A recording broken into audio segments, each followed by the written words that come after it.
চকুতে চকু থৈ কিনো কৈ যোৱা তুমি বুকুৰ শুনিতেৰে লিখিলো এখনি চিঠি মৰমৰ বৰষা মৰম লবা বুলি মৰমৰ বৰষা মৰম লবা বুলি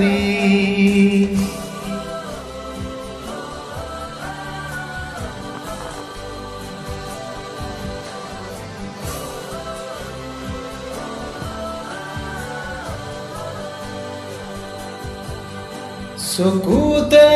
চকু থৈ কিনো কৈ যোৱা তুমি বুকুৰ শুনিতেৰে লিখিলো এখনি চিঠি মৰমৰ বৰষা মৰম লবা বুলি মৰমৰ বৰষা মৰম লবা